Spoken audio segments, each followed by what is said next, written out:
Ma mère a écrit « Nous coupons les ponts. Ne reviens plus jamais ». Ma sœur a réagi avec un cœur. J'ai répondu « Je retirerai mon nom de tous les prêts des deux mains ». À minuit, la conversation était remplie de messages en majuscules. Je m'appelle Camille et j'ai 28 ans. La notification qui a liquidé mon rôle de banque familiale n'est pas arrivée pendant une dispute explosive. Elle est arrivée silencieusement lors d'une réunion d'audit à forts enjeux qui pouvait définir toute ma carrière. C'était mardi. L'air dans la salle de conférence était stérile et glacial. Mon téléphone s'est allumé avec le nom de ma mère, Sophie, et une seule phrase est apparue à l'écran, « Nous avons trouvé un nouvel associé. Nous n'avons plus besoin de ta négativité. Nous coupons les ponts. » Aucun avertissement, juste ça. 5 secondes plus tard, ma petite sœur, Élise, a réagi au message avec un emoji cœur. Un cœur. J'ai fixé le message, le goût de mon eau tiède devenant métallique dans ma bouche. Je ne ressentais même pas de colère, juste ce genre d'engourdissement qui survient quand on regarde un bâtiment s'effondrer au ralenti pour finalement voir la poussière retomber. Je me suis donc excusé. Je n'ai pas claqué la porte. Je n'ai pas fait de scandale. J'ai marché jusqu'à mon bureau, j'ai baissé les stores et j'ai verrouillé la porte. Mes mains étaient stables lorsque j'ai ouvert mon ordinateur portable. Je n'ai pas répondu au message. Je n'ai pas demandé pourquoi. Je me suis connecté au compte de l'entreprise familiale, ce que je gérais gratuitement, ce que je passais mes week-ends à redresser pendant qu'ils dépensaient sans compter. J'ai vu les transactions immédiatement. Les voyages d'influenceuse d'Élise à Saint-Barth classés comme frais de marketing. Le contrat de location de mon père, Bruno, pour un SUV de luxe à 55 000 € facturé sur la carte de l'entreprise. Le retrait mensuel de 3 500 € étiqueté frais de fonctionnement et qui allait directement sur le compte personnel de ma mère. Il se croyait malin.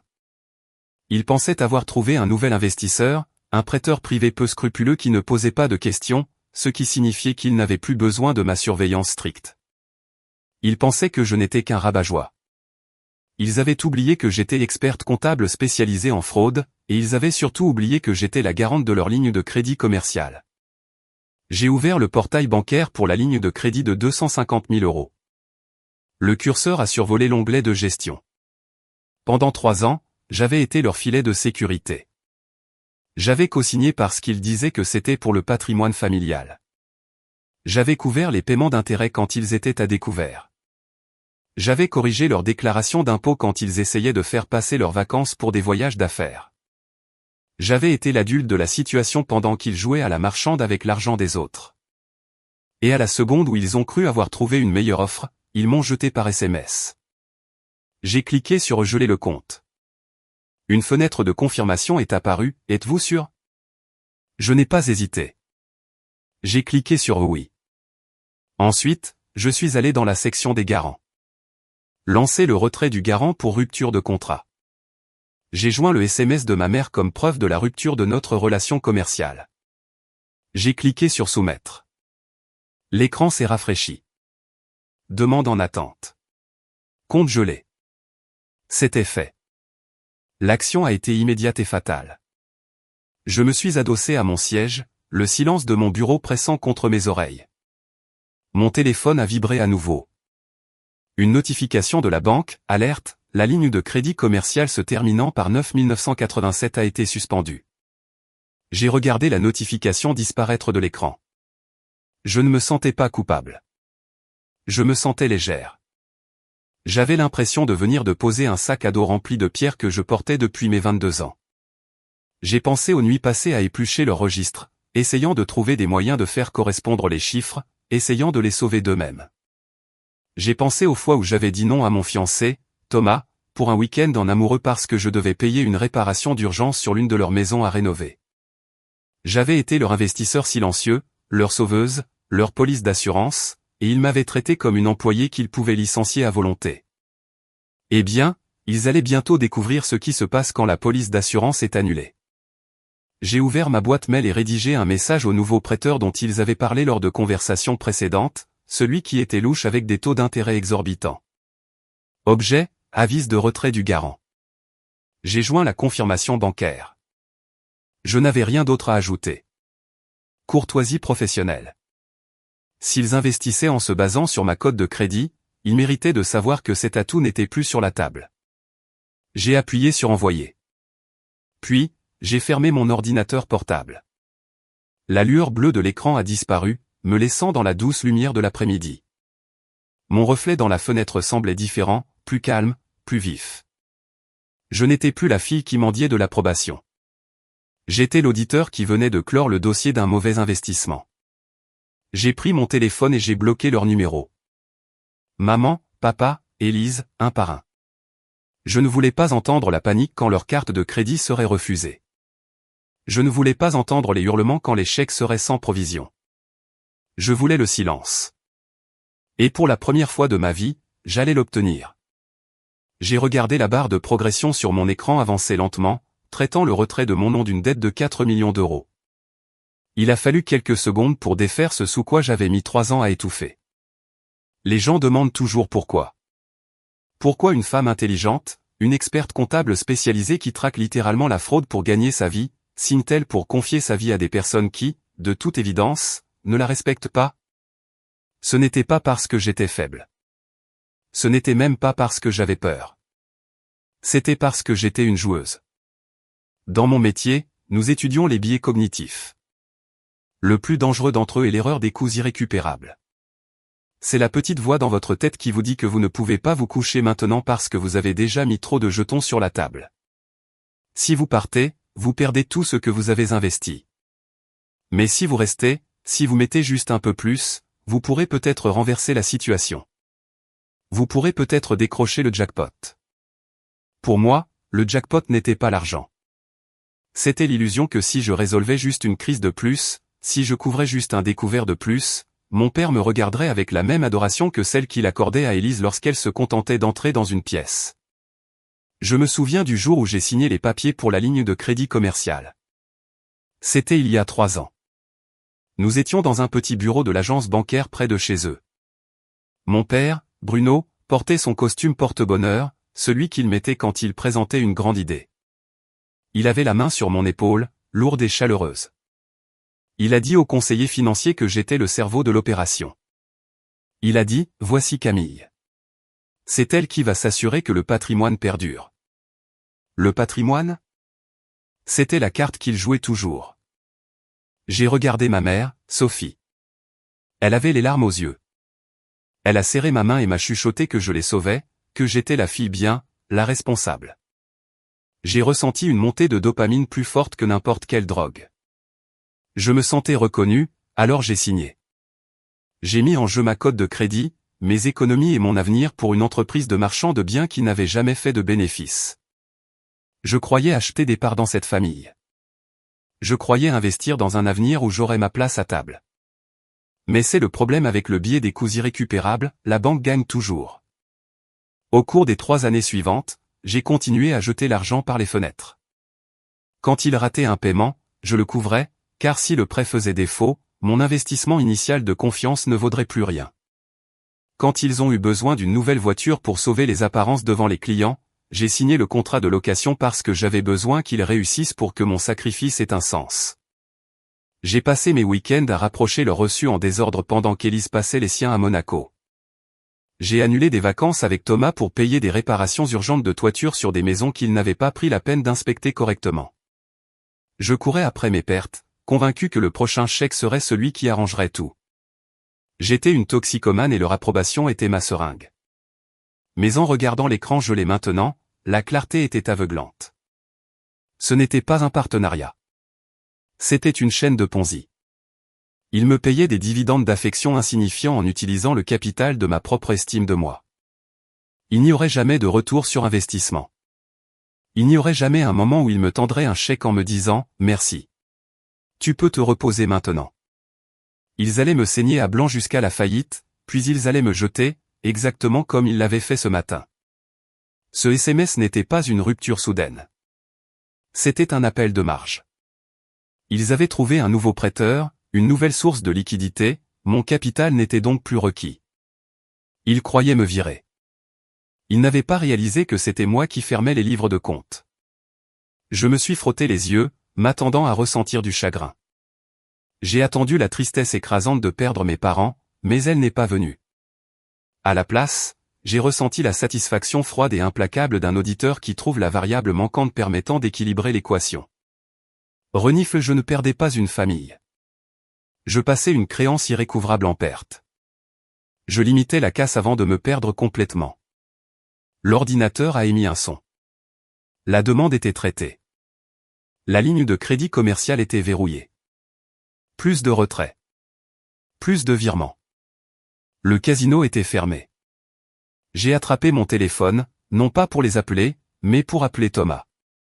J'avais besoin d'un avocat. Et pour la première fois en 3 ans, je n'allais pas lui mentir sur la gravité réelle des chiffres. Il a fallu exactement 48 heures pour que le silence se brise. Le calendrier était presque mathématiquement prévisible.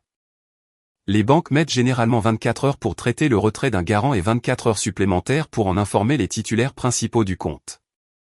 Ainsi, quand mon téléphone s'est allumé le jeudi après-midi avec un numéro masqué, je savais exactement ce qui se passait. La tempête avait touché terre. J'étais dans mon bureau, les murs de verre m'isolant du bourdonnement du cabinet. J'ai regardé le téléphone vibrer sur mon bureau. Il s'est arrêté, puis a repris immédiatement. Ensuite, la ligne du bureau a sonné. J'ai laissé filer sur la messagerie.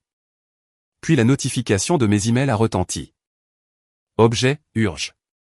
Merci d'appeler. Expéditeur, Sophie via une nouvelle adresse Gmail. Je ne l'ai pas ouvert. Je n'en avais pas besoin. Je pouvais en imaginer le contenu à la perfection. D'abord la confusion, puis la panique, puis la rage. C'est une réponse biologique. Dans la nature, lorsqu'un parasite se rend compte que son hôte est en train de mourir ou de se détacher, il n'accepte pas son sort en silence. Il libère des toxines. Il provoque une tempête de cytokines. Il essaie de rendre l'hôte si malade que le corps arrête de combattre l'infection juste pour survivre aux symptômes. Ma famille était le parasite, et le rage était la toxine. Mon assistante, Chloé, a frappé à la porte. Elle avait l'air mal à l'aise. Camille, il y a une femme sur la ligne 2 qui dit être ta mère. Elle a l'air hystérique. Elle dit que c'est une urgence médicale. J'ai ressenti un éclair de mon ancien réflexe, le pic d'adrénaline, l'envie de régler le problème, mais je l'ai réprimé. Ce n'est pas une urgence médicale, Chloé. C'est une urgence financière. Dis-lui que je suis en pleine déposition et que je ne peux pas être dérangé. Chloé a hoché la tête et est sortie. Je me suis retourné vers mon écran, mais ma concentration avait disparu. J'ai ouvert une nouvelle fenêtre de navigateur et cherché les réseaux sociaux d'Élise. C'était une curiosité morbide, comme vérifier le radar météorologique pour un ouragan dont on sait qu'il arrive. Et c'était là, une vidéo postée il y a 20 minutes. Élise était dans sa voiture, l'éclairage parfait, des larmes brillant de façon stratégique sur ses cils sans ruiner son mascara. La légende disait, quand des membres toxiques de votre famille essaient de ruiner votre succès parce qu'ils sont jaloux de votre lumière. Elle faisait des sous-entendus, construisant un récit où elle était la victime de ma cruauté. Je ne comprends tout simplement pas comment quelqu'un peut être aussi haineux, chuchotait-elle à la caméra. Nous commencions enfin à avancer, enfin à construire quelque chose, et elle nous a coupé l'herbe sous le pied parce qu'elle ne supporte pas de nous voir heureux. Les commentaires se remplissaient déjà de sympathie. Reste forte, reine. La jalousie est une maladie. Coupe les ponts, ma belle. J'ai fait défiler la page, ressentant un détachement glacial. Ils étaient en train de réécrire l'histoire en temps réel. Ils ne paniquaient pas parce que je leur manquais. Ils paniquaient parce que la carte de crédit avait été refusée à la station-service. Ils paniquaient parce que le nouvel investisseur, celui pour lequel ils m'avaient jeté, avait probablement vérifié leur solvabilité et vu l'énorme signal d'alarme d'une ligne de crédit gelée. Ensuite, il y a eu les messages vocaux. J'avais mis mon téléphone sur ne pas déranger, mais les transcriptions apparaissaient dans ma boîte de réception. Mon père, Bruno. Sa voix n'était pas triste. Elle était venimeuse. Tu te crois intelligente, Camille. Tu crois que c'est drôle. Tu viens de nous faire perdre l'affaire. Le financement a échoué parce que la banque a gelé les fonds. Tu vas arranger ça. Tu vas les appeler tout de suite et leur dire que c'était une erreur, sinon je jure devant Dieu que je te poursuivrai pour manquement à l'obligation fiduciaire. Obligation fiduciaire ? J'ai presque ri. Il utilisait des mots qu'il avait entendus à la télé. Il ne comprenait pas qu'un garant n'a aucune obligation fiduciaire envers l'emprunteur. C'est l'emprunteur qui a le devoir envers le garant de ne pas faire défaut. Il me menaçait de poursuites judiciaires parce que je refusais de le laisser me voler. J'ai regardé les notifications s'accumuler. C'était une explosion d'extinction, l'ultime et désespérée libération d'énergie avant qu'un comportement ne meure. Ils essayaient tout. La culpabilité, la honte, les menaces, l'humiliation publique. Ils essayaient de déclencher l'ancienne Camille, celle qui était terrifiée à l'idée d'être désapprouvée. Mais cette Camille n'était plus là. Elle avait été auditée et jugée obsolète. J'ai appelé Thomas. Il monte d'un cran, ai-je dit quand il a décroché. Je m'y attendais, sa voix était calme, une encre dans le chaos. Tu veux que j'envoie une mise en demeure? Pas encore, ai-je répondu. Laisse-les s'épuiser. Mais j'ai besoin que tu viennes au bureau. Je passe en revue les anciens registres, ceux d'avant la transition numérique. J'ai trouvé quelque chose. Que as-tu trouvé? J'ai trouvé un virement, ai-je dit, en regardant le PDF sur mon écran. Un virement récurrent vers une SARL appelée le Héron Bleu. Ça a commencé 6 mois après que j'ai signé les prêts. Thomas, je ne pense pas qu'il soit juste mauvais avec l'argent. Je pense qu'il le cache. J'arrive. J'ai raccroché et j'ai regardé la silhouette de la ville par la fenêtre. La panique sur l'écran de mon téléphone semblait lointaine maintenant, comme une sirène hurlant à plusieurs pâtés de maison. Ils criaient parce que le robinet à billets avait été fermé, mais ils ne se rendaient pas compte que c'était le cadet de leurs soucis. J'étais sur le point d'allumer la lumière, et les parasites détestent la lumière. Thomas est arrivé 20 minutes plus tard. Il n'a pas apporté de plat à emporter ni de vin. Renifle a apporté son ordinateur portable et une boîte d'archives pleine de bloc-notes juridiques. C'est pour ça que je l'aime. Il sait que pour moi, la tranquillité d'esprit ne vient pas de la nourriture réconfortante. Elle vient de la documentation. Il s'est installé en face de moi à la table de conférence. Bon, a-t-il dit en faisant craquer ses jointures. Examinons la responsabilité. S'ils te poursuivent pour manquement à l'obligation fiduciaire, c'est n'importe quoi, mais nous devons nous assurer que ton retrait était inattaquable. Montre-moi les comptes. Nous avons passé l'heure suivante dans ce que j'appelle la zone de silence. C'est cet état d'hyperconcentration où le monde s'efface et où seules les données subsistent. J'ai projeté les registres sur le tableau interactif. Nous avons retracé les flux de trésorerie de l'entreprise familiale pour le dernier exercice fiscal. C'était un désastre de mauvaise gestion, d'entrepreneurs surfacturés, de pénalités de retard, d'agios. Mais ensuite, nous sommes arrivés au virement pour le Héron Bleu.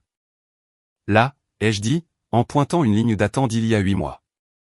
Virement à un fournisseur externe, SARL le Héron Bleu, 9 000 €, étiqueté comme honoraire de conseil. Thomas a froncé les sourcils. Qui sont-ils? Je n'ai jamais vu de contrat de prestataire pour eux. Moi non plus. Et regarde, j'ai fait défiler la page. Ça se répète. Tous les mois, des montants variables. 6 000 €, 12 000 €. Toujours étiqueté vaguement, gestion de site, honoraire de conception, consulting. J'ai ouvert la recherche d'entreprise sur Infogreffe. C'est un registre public, un outil que j'utilise tous les jours pour débusquer les personnes qui essaient de cacher des actifs dans des affaires de divorce. J'ai tapé SARL le Héron Bleu. La roue de recherche a tourné pendant une seconde angoissante avant que les résultats n'apparaissent. J'ai senti le sang quitter mon visage. Mandataire social, Sophie, ma mère. Siège social, une boîte postale dans une ville à 3 heures d'ici. Mais ce n'était pas la preuve accablante. J'ai creusé plus profondément, en extrayant les statuts de la société. La SARL était structurée comme une entité relais pour un fonds de placement, le fonds de placement Élise. Je me suis adossé, l'air quittant mes poumons dans un sifflement aigu. Thomas a fixé l'écran, son cerveau d'avocat assemblant les pièces plus vite que je ne pouvais les prononcer à haute voix. Il ne dépensait pas seulement l'argent, Camille, a-t-il dit, sa voix basse et menaçante. Il le blanchissait. C'était la variable manquante. Le calcul prenait enfin tout son sens. Ils avaient emprunté 250 000 € sur mon dos. Ils avaient prétendu que l'entreprise faisait faillite, qu'ils étaient ruinés, qu'ils avaient besoin que je couvre les paiements d'intérêt parce que la conjoncture du marché était difficile. Mais le marché n'était pas difficile. Il siphonnait le capital du prêt, ma responsabilité, pour le mettre dans un actif protégé au nom de ma sœur.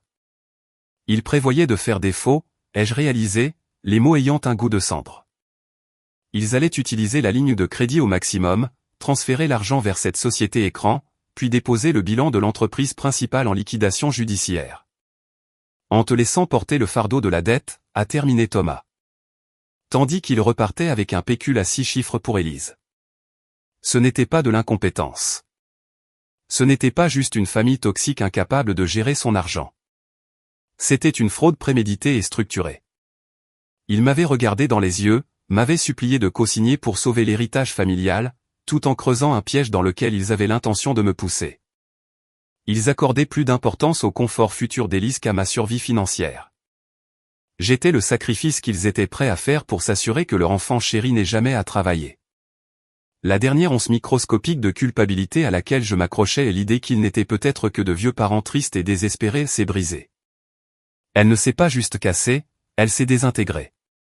C'est criminel, a dit Thomas. C'est une organisation frauduleuse d'insolvabilité. Si un mandataire judiciaire voyait ça, ils iraient en prison. Je sais, ai-je répondu. Ma voix était plus stable et plus froide qu'elle ne l'avait jamais été. Et ils sont sur le point de découvrir que la seule chose pire qu'une fille experte comptable, c'est une experte comptable qu'ils ont essayé de piéger. J'ai imprimé les documents, les statuts, les historiques de virements, les relevés bancaires. Je les ai compilés dans un nouveau dossier. Je n'allais pas attendre qu'ils me poursuivent en justice. Je n'allais pas attendre qu'ils s'excusent. Que veux-tu faire, a demandé Thomas. J'ai regardé la pile de papier. Je veux les inviter à une réunion. Tu crois qu'ils viendront? Oh, ils viendront, ai-je dit. Parce que je vais leur dire que je suis prête à négocier le déblocage des fonds. Ils croiront avoir gagné. Ils croiront que j'ai craqué. J'ai pris mon téléphone et débloqué le numéro de mon père. J'ai tapé un seul message, venez à mon bureau demain à 10 h du matin. Nous devons régler ça. Il a répondu en 30 secondes, heureux que tu aies enfin retrouvé la raison. J'ai fixé ces mots. Il n'en avait aucune idée. Il croyait venir assister à une reddition. Il ne savait pas qu'il marchait vers une saisie. Ils sont arrivés à 9 h 58. La ponctualité est facile quand on croit venir chercher un chèque. Je les ai observés depuis la mezzanine. Mon père, Bruno, portait à nouveau son costume de vainqueur, le bleu marine avec les boutons de manchette en or. Ma mère, Sophie, avait mis un gilet pastel, jouant le rôle de la matriarche inquiète et au cœur tendre. Élise traînait derrière eux, faisant défiler l'écran de son téléphone, l'air de s'ennuyer, comme si sauver la fortune familiale n'était qu'une simple corvée interférant avec ses projets de brunch. Ils sont entrés dans le hall avec une assurance que je n'avais pas vue depuis des années. Ils croyaient que j'avais craqué. Ils pensaient que le silence de ces dernières 48 heures signifiait que je m'effondrais sous le poids de leur désapprobation. Ils ne savaient pas que ce n'était que le calme avant le verdict. Je les ai rejoints à l'accueil. Je n'ai pas souri. Je n'ai pas proposé de café. Camille, a dit ma mère en tendant les bras pour un câlin. Je l'ai esquivé adroitement. Ses yeux ont balayé le hall, se donnant en spectacle pour un public de réceptionnistes et de vigiles. Nous étions tellement inquiets. Tu agissais de manière tellement erratique. Salle de conférence B, ai-je dit. Ma voix était plate. Suivez-moi. Je les ai conduits au-delà des bureaux en open space, sous les regards curieux des jeunes auditeurs. J'ai ouvert la lourde porte en verre de la salle du conseil. Thomas était déjà là, debout en bout de table, une pile de dossiers devant lui. Mon père s'est arrêté. Qui est-ce? Nous n'avons pas besoin d'avocat, Camille. C'est une réunion de famille. C'est une réunion de conciliation, ai-je corrigé, et Thomas n'est pas seulement mon fiancé. Il est mon avocat. Asseyez-vous. Ils se sont assis. La dynamique a changé instantanément. La salle du conseil est mon arène, pas la leur. La climatisation ronronnait. J'ai branché mon ordinateur portable sur le câble HDMI. Le projecteur s'est mis en marche, projetant une lumière blanche et crue sur l'écran derrière moi. Je suppose que vous êtes ici pour débloquer la ligne de crédit, ai-je dit en restant debout pendant qu'ils étaient assis. Nous sommes ici pour accepter tes excuses, a dit mon père en s'adossant, essayant de se réapproprier l'espace. Et pour réparer le pétrin dans lequel tu nous as mis avec le prêteur. As-tu la moindre idée de l'embarras que c'était d'expliquer ton caprice? Je n'ai pas répondu. J'ai cliqué sur une touche. L'écran a changé. SARL le héron bleu. Mandataire social, Sophie. Bénéficiaire, fonds de placement Élise. Le silence qui a suivi n'était pas vide. Il était lourd, aspirant tout l'oxygène de la pièce. S'éclaircit la gorge, Élise a levé les yeux de son téléphone, les yeux écarquillés. Ma mère est devenue livide. La mâchoire de mon père s'est crispée, mais aucun son n'en est sorti. Nous savons, ai-je dit. Nous savons pour les virements. Nous savons pour la société écran. Nous savons que vous siphonnerez le capital du prêt pour cacher des actifs avant de déposer le bilan. C'est de l'optimisation fiscale, a balbutié mon père, la sueur perlant sur son front. Tu ne comprends rien à la haute finance, Camille. Nous protégions le patrimoine. Vous commettiez une organisation frauduleuse d'insolvabilité, a déclaré Thomas. Sa voix était calme, professionnelle, mortelle. Vous transfériez des actifs hors d'une entreprise mourante pour escroquer les créanciers. Plus précisément pour escroquer Camille, que vous laissiez coincée avec la dette. Comment oses-tu? Ma mère s'est levée, sa voix tremblante avec cette fragilité utilisée comme arme qu'elle maniait si bien. Nous avons fait ça pour la famille, pour nous assurer qu'Élise est un filet de sécurité. Tu as une carrière, Camille. Tu peux assumer cette dette. Ta sœur a besoin de soutien. Ils ont commencé à crier. Puis, tous en même temps. Mon père hurlant à propos des filles ingrates. Ma mère pleurant sur la façon dont je déformais leur amour. Élise poussant des cris stridents en disant que j'étais jalouse de son fonds de placement. C'était un mur de bruit, une cacophonie d'égocentrisme et de peur. Et c'est là que j'ai appris la leçon la plus importante de ma vie. Je l'appelle le bruit d'une porte qui se ferme. Pendant des années, je croyais que le pouvoir, c'était d'avoir les meilleurs arguments. Je croyais que si j'arrivais à m'expliquer assez clairement, si j'arrivais à crier ma douleur assez fort, il finirait par m'entendre. Je croyais que la communication était la clé. Mais j'avais tort. Le vrai pouvoir ne réside pas dans le bruit. Il est dans le silence. S'expliquer est une forme de mendicité. C'est une tentative de faire valider sa réalité par quelqu'un d'autre. Quand vous arrêtez de vous expliquer, quand vous arrêtez de vous disputer, vous arrêtez de leur donner votre pouvoir. Je n'ai pas crié en retour. Je n'ai pas essayé de justifier pourquoi c'était mal de me voler. Je me suis contenté de les regarder. J'ai laissé leurs mots s'écraser contre le silence et tomber à plat.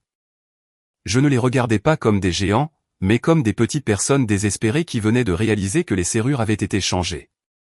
Quand ils ont finalement manqué de souffle, se rendant compte que je ne rentrais pas dans leur jeu, la pièce est redevenue silencieuse. « Avez-vous terminé ?» ai-je demandé.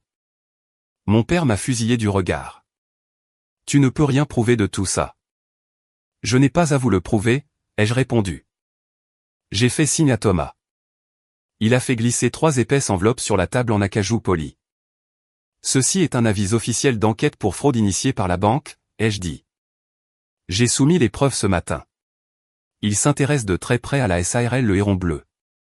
Mon père a ramassé l'enveloppe, les mains tremblant violemment. Et ceci, ai-je continué, est ma révocation officielle en tant que garant. La banque l'a accepté sur la base des preuves de mauvaise foi. La ligne de crédit est définitivement fermée. La dette est désormais entièrement à vous. Tu nous envoies en prison, a murmuré Élise, la réalité perçant enfin sa bulle. Je ne vous envoie nulle part, ai-je dit. J'allume juste la lumière. J'ai plongé la main dans ma poche et j'ai sorti un trousseau de clés. Les clés du projet immobilier, la grande villa ostentatoire dans laquelle il vivait, celle achetée avec l'argent que j'avais garanti, celle qu'il laissait pourrir pendant qu'il détournait l'argent vers Élise. J'ai fait glisser les clés sur la table. Elles ont fait un bruit de ferraille retentissant, le son métallique résonnant comme un coup de feu. Je me désinvestis, ai-je dit. La maison, l'entreprise, la famille. Je me retire. Camille, attends. Ma mère s'est jetée sur ma main. Ses larmes étaient réelles maintenant, nées de la terreur. On peut arranger ça. On peut remettre l'argent. S'il te plaît, ne nous laisse pas comme ça. J'ai retiré ma main. Je l'ai regardé, vraiment regardé, et j'ai réalisé que je ne ressentais rien. Ni haine, ni amour, juste le détachement froid d'un auditeur fermant un dossier. La réunion est terminée, ai-je dit.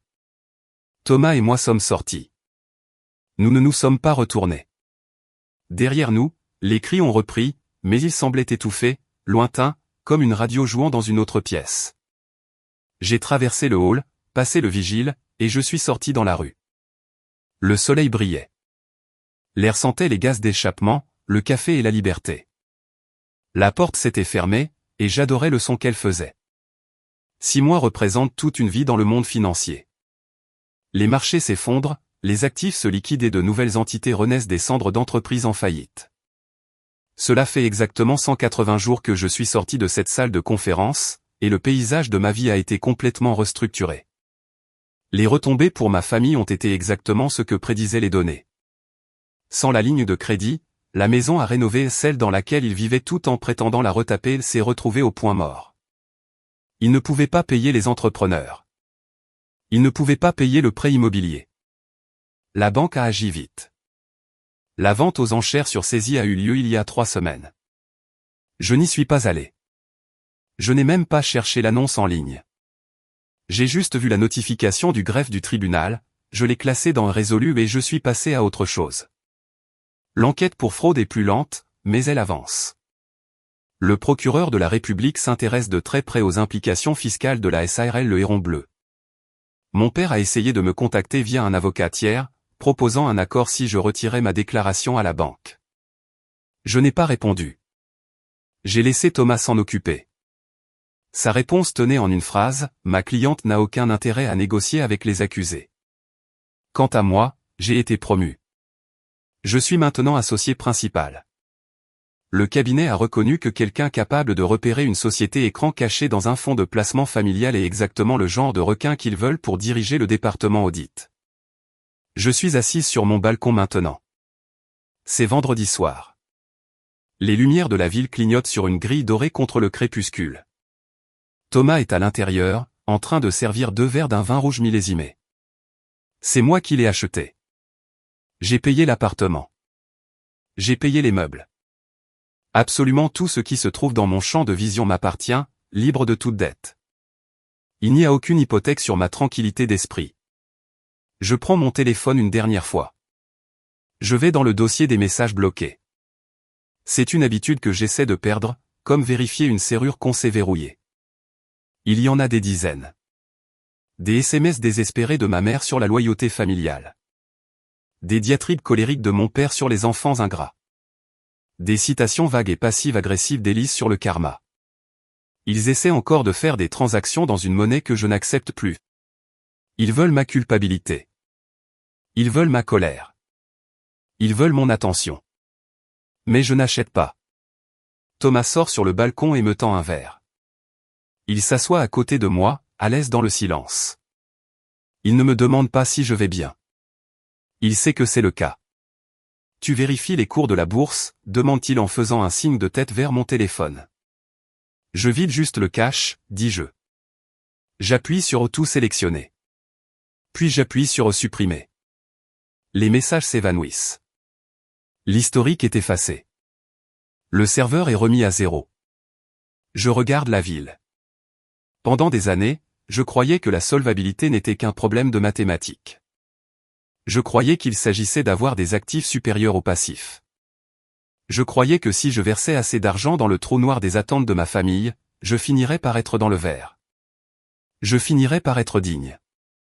Mais j'ai réalisé ce soir que la solvabilité n'est pas une question d'argent. C'est une question de liquidité émotionnelle. C'est la capacité de s'éloigner d'un mauvais investissement sans se retourner. C'est la liberté de se réveiller le matin sans devoir un morceau de son âme à qui que ce soit juste pour maintenir la paix. C'est savoir que sa valeur ne se mesure pas à la quantité dont on peut être utilisé. Ma famille est en faillite. Pas seulement financièrement, mais moralement. Ils ont tout dépensé ce qu'ils avaient, ma confiance, mon amour, ma loyauté, et ils n'ont plus rien pour le prouver. Mais moi, je suis rentable. J'ai mon intégrité. J'ai ma paix. Et j'ai le son d'une porte qui se ferme et qui reste fermée.